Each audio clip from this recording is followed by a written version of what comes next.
Now, let me talk a little bit about the choices that we made in lining up the lectures that you'll be hearing from over the course of the semester and in selecting the readings. Although some of you have taken courses in American international relations theory before, none of you have taken a course exactly like this one. This is not designed to be exhaustive. It's not designed to be comprehensive.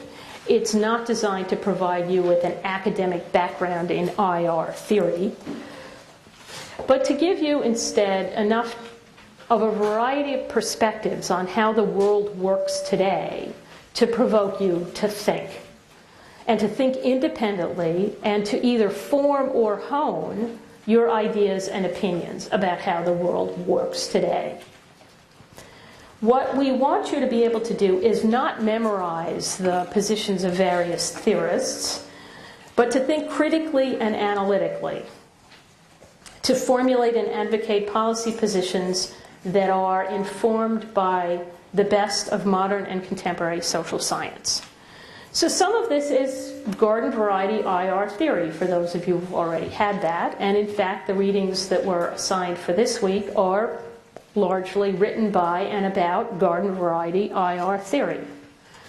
But much of what we'll be reading is not that. Much of it is in different fields. Much of it is from different disciplines. Outside political science, we look at material from all sorts of social science disciplines, from policy advocates to very scholarly academic authors. This is designed, as I suggested, to make you think, and it's designed to make you think by forcing you to engage with some of the great minds of the past and present, as they themselves struggle with compelling international policy issues. So part of this is to have you argue through with people who themselves are arguing through how to understand the world.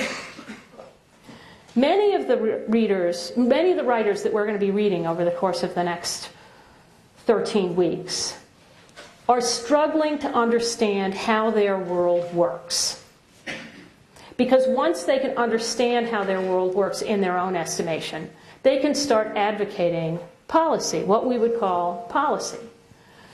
But first they have to figure out what makes this world look the way it does. Why are some people powerful and other people not? Why are some organizational forms privileged over others? Why do conflicts seem to be endemic in some places and not in others? How do you think about inequality? How do you think about prosperity? How do you think about fairness and equity and justice? Those are the kinds of questions that these writers are trying to struggle with. And we designed the course assuming, I think correctly, that these are the kinds of ideas that you struggle with, that you care about. And we hope that you'll learn in the course of the term from each other as you battle the arguments that are being made by the people you read and the people you listen to with each other, and from the variety of perspectives that they bring and you bring to these issues. So there are, in a sense, 3-4 different elements to how this course works. It's who you read, who you hear, and who you sit with in class.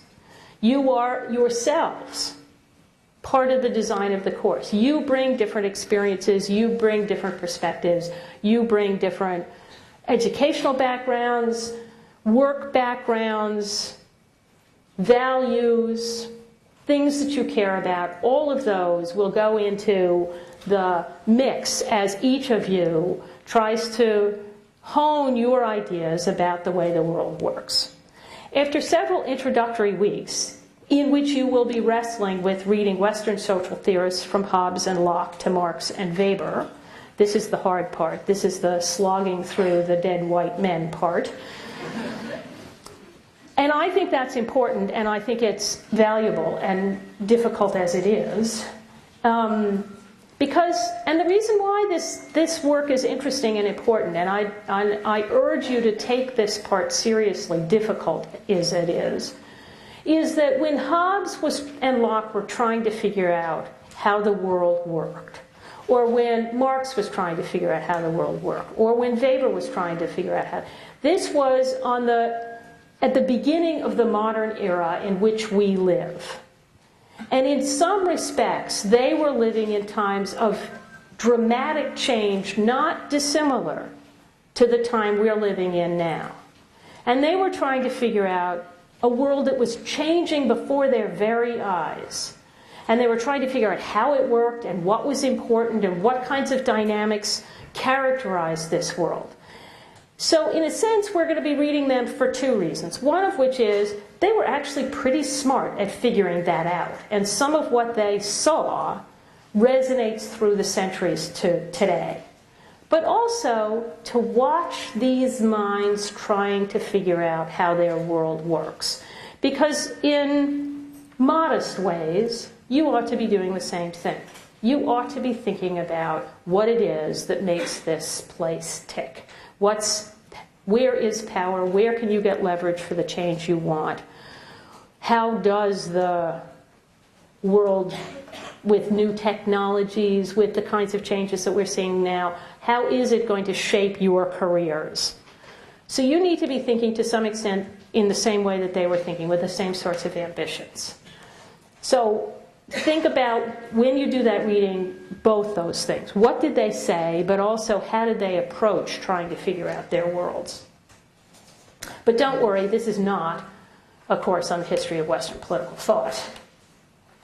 As I say, we read these ancients, and they are in some respects, because they wrote at the beginning of our own era, and they wrestled with issues we confront today, including very dramatic social and political change.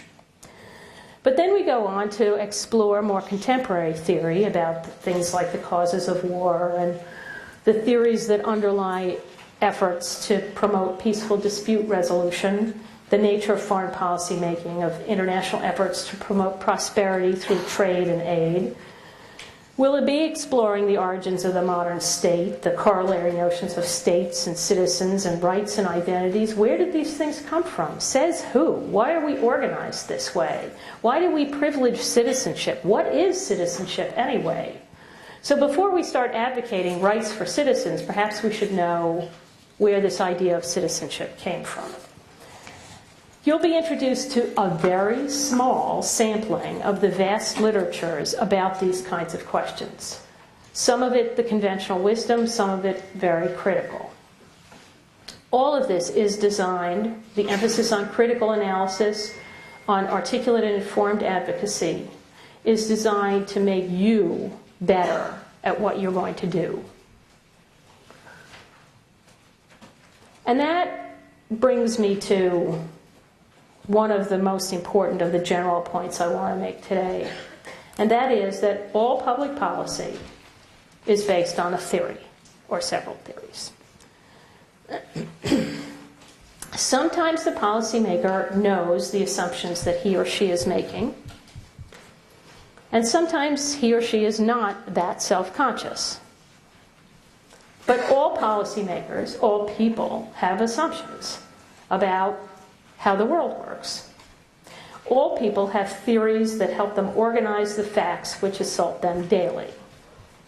All of you have theories with which you organize your interactions with each other, your assumptions about how a class will work, your assumptions about how a school operates, not to say the larger world that you are intending to pursue professional careers in.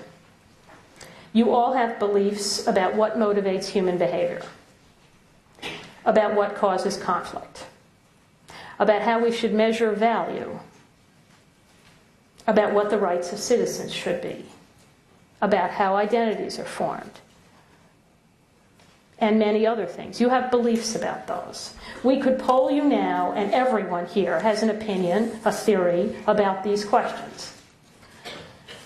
But the chances are pretty good that you don't actually know where these ideas come from, or what alternatives there might be, even within this room. So I may have a view about how to measure value, but there are probably dozens of other views in this very room, not to say in the world as a whole, about that, about how we might do that. We collectively at SEPA believe that public policies are made better by people who recognize their assumptions, that is, know what those theories are, acknowledge their theoretical predispositions, and most importantly, embrace their normative implications. That means you have theories about how the world works, and on the basis of those theories, you also have preferences about how the world should work. That's as it should be, and we want you to be more self-aware, more self-conscious about both your theories and your preferences. We happen to think, as you can well imagine, that Columbia is a particularly good place to do that because it's a great research university and you have access to some of the world's most distinguished academic theorists of international affairs, some of whom will be arrayed before you over the course of the semester. So that in addition to the skills and knowledge you'll get in other courses, here you will be exposed to analytical perspectives that should make you a more sophisticated and more confident policymaker. And you'll be able to recognize what it means when somebody says that somebody's a liberal theorist or a realist theorist. And know, and this is important, it makes the reading much easier when you realize this, much of the language we use is jargon. Technical uses of everyday words. So when we say realist, or we say rational, or we say efficient, we don't necessarily mean what you would mean by those words if you were talking to your uncle at the dinner table. These are we use them in technical ways, and part of what we're going to be doing over the semester is making sure that you understand that vocabulary. It's not magic, it's not mysterious, but it makes everything much clearer once you do understand that vocabulary. So we'll ask why policymakers advocate democratic politics. Is there a theory behind democracy that is desirable? Or why they celebrate or abhor globalization, or why they predict war in certain circumstances, what they mean by those terms, what they expect by those phenomena. And most importantly, and this is one of the reasons why we want you to participate in your section, do you agree with them? When you hear a policymaker advocate a particular position, do you agree?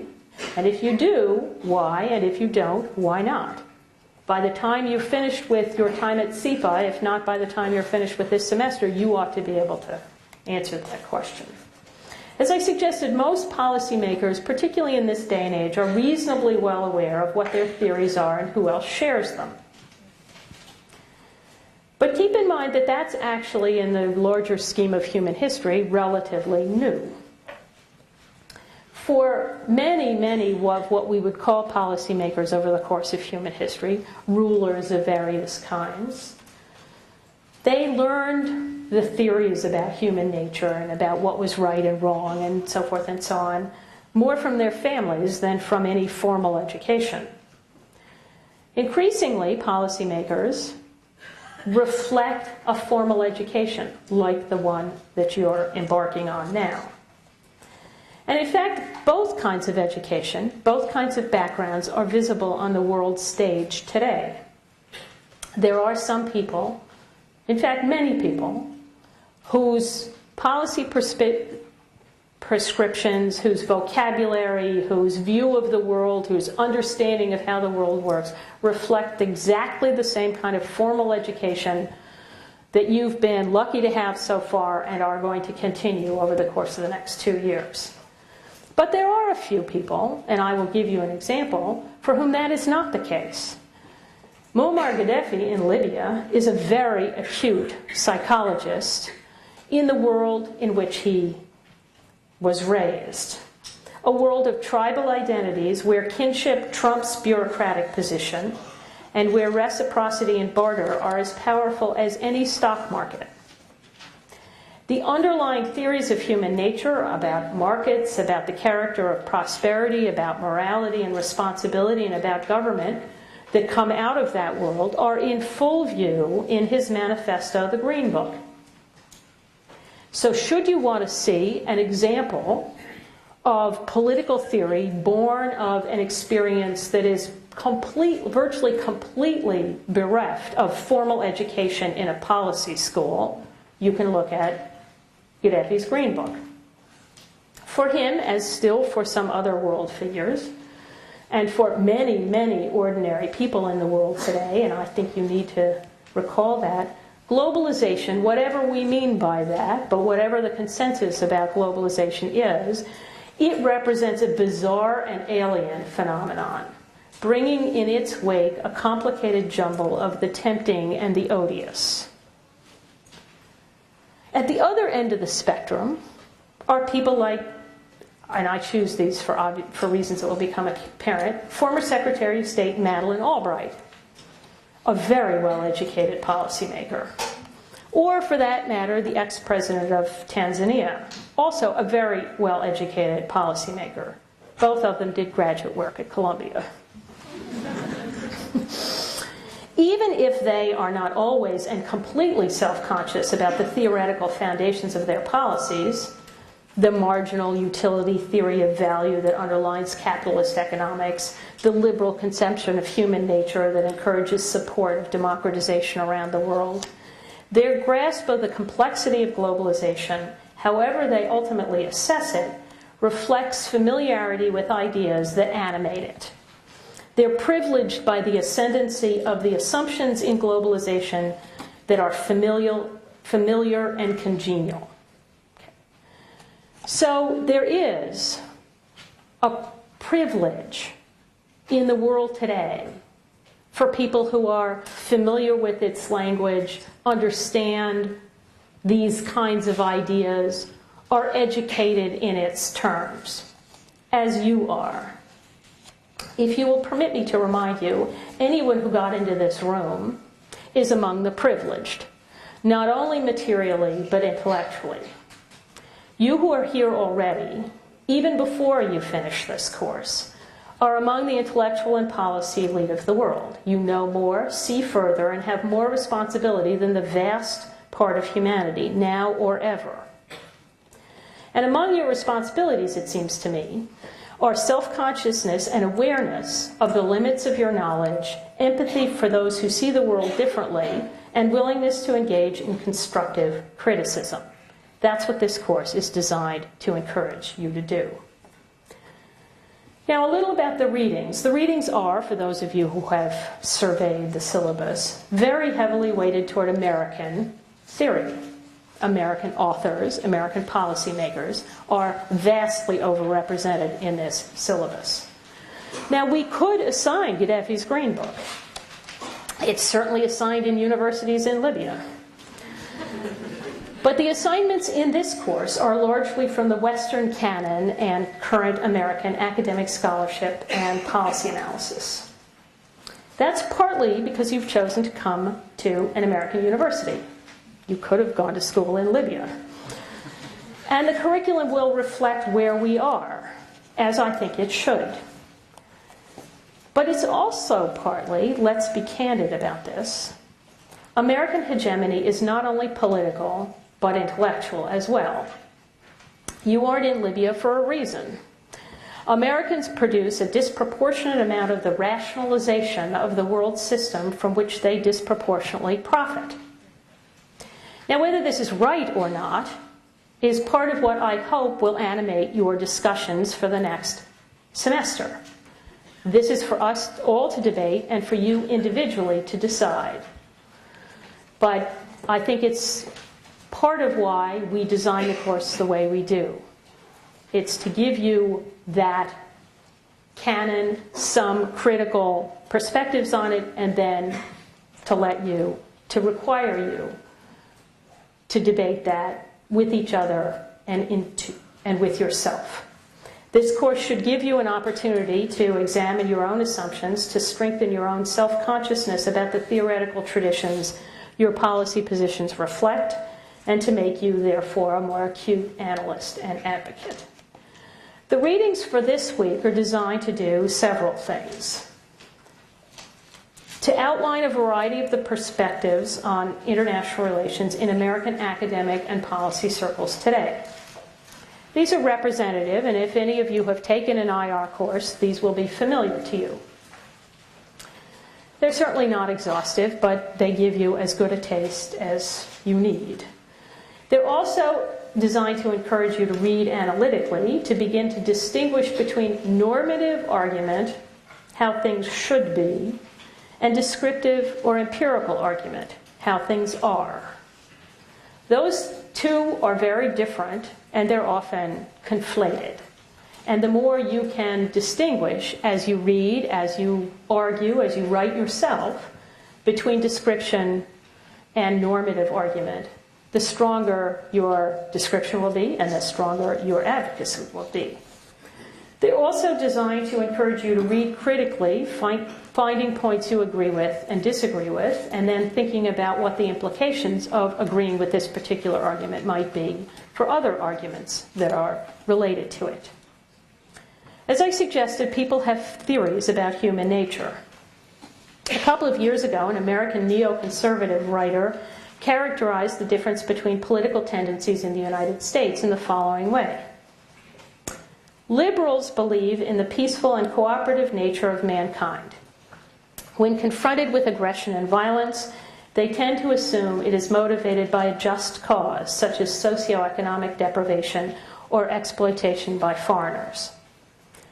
Less innocently, conservatives know that evil lurks in men's hearts. So, just for starters, you might consider whether you think human nature can be characterized in terms of immutable characteristics like good and evil. Quite a lot of how you understand policy in general and foreign affairs in particular may ride on that. If you think there is good and evil in the world, you will very likely take policy positions that are somewhat different from those who think that there is actually not really good and evil. There are circumstances which impel people to behave in certain ways. So you should think about those kinds of questions. If you were to take an international relations course anywhere in the United States today, debates within and among the three schools of thought that are described in the readings, realist, liberal, and idealist or constructivist, would be the principal content of the course.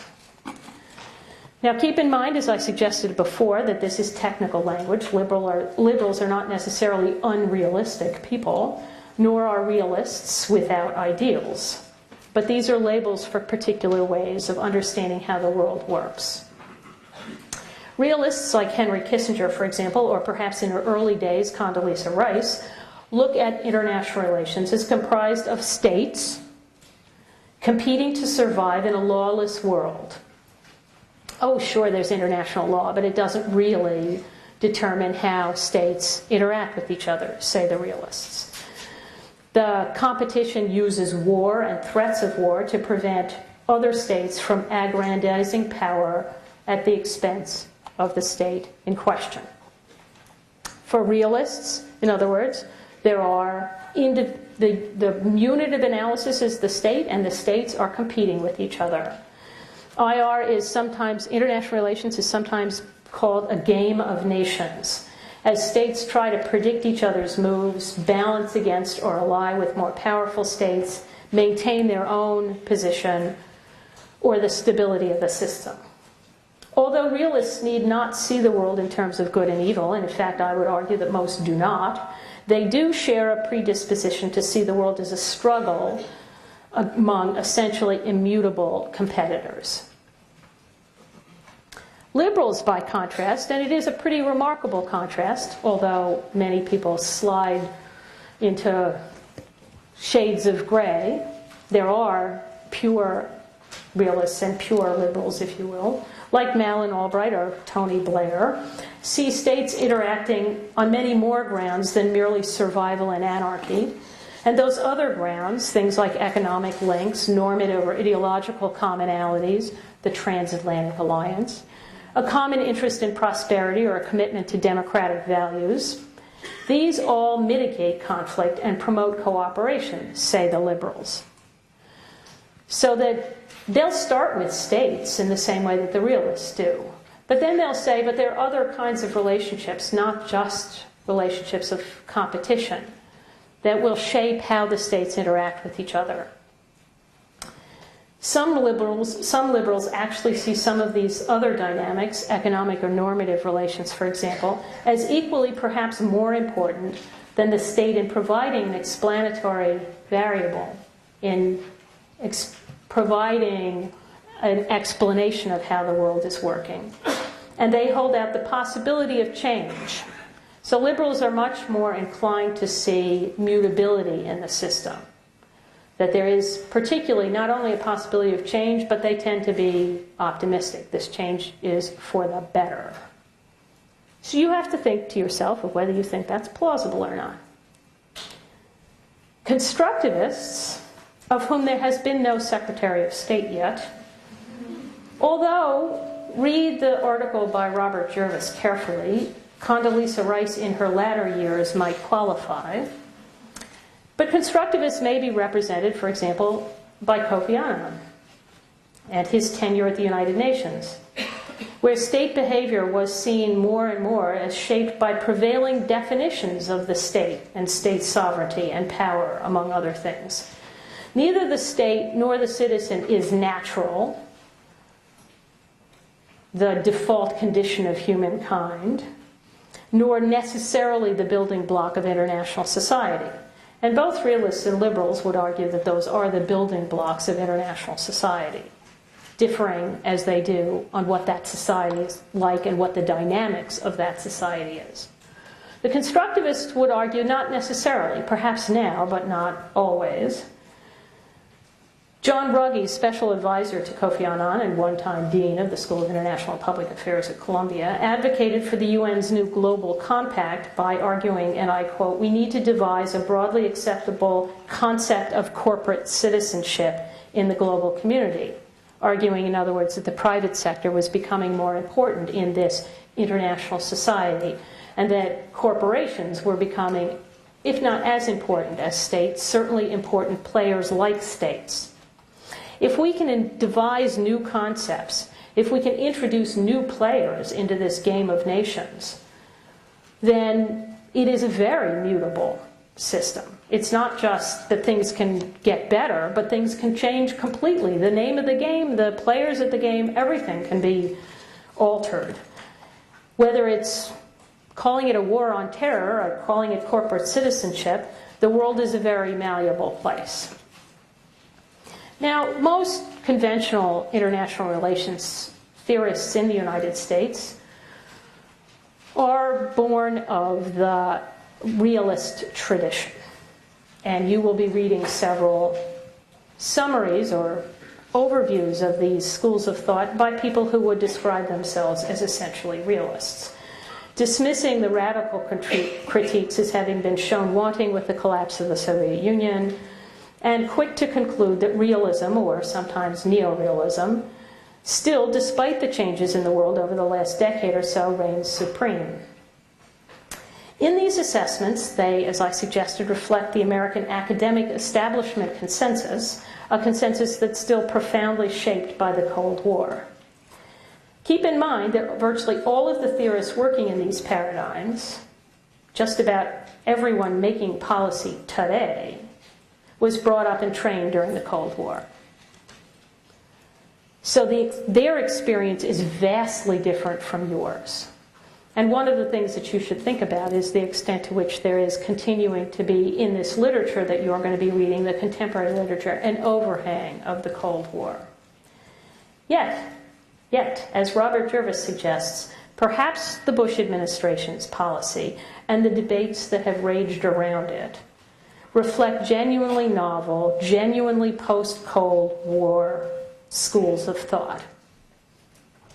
For whatever else we may think of the Bush administration policy, it may have been unmoored from the Cold War. Bush's aspiration to, as Jervis puts it, remake the system not in the hegemon, that is, in the American interest, but in the hegemon's image, is a new way of conceptualizing the rights and responsibilities of the world's great power. By realist standards, this is not only quite mutable, but once we have decided that the image is as important as the interest, we're moving toward a constructivist position. Now, this clearly, in some respects, has echoes of the past. It borrows from imperialism, as Pfaff and others have pointed out, in its civilizing mission, and from the conservatives who divide the world into good and evil. But from the liberal conviction that democracy promotes peace, and from the constructive principle that, at least among the good, the world is as we make it, it borrows from very, very disparate contemporary perspectives. So while tyrannies may be immutably evil, as far as the Bush administration policy has gone, change for the better is nonetheless possible in the promotion of democracy. And that, in turn, is not merely the prerogative, but the responsibility of world leadership. But because it is in the interest of the world's hegemon, that is the United States, but because it is morally right by American lights. So these arguments, the pro and con of the Bush administration policy, are variants of and build upon underlying debates about the character not only of the world order, the relations among states, the primacy of states and so forth, but about human nature itself, about whether you think human beings are driven by an unchangeable good or evil quality, or whether they are mutable. Next week, we're going to be turning to the origins of some of these ideas in Western political theory as we leap into some of the most difficult reading of the semester. In the meantime, however, I hope that you will enjoy debating these kinds of questions in your section meetings. And with that, I will stop and take any questions that there are, and then we can move on. Thank you.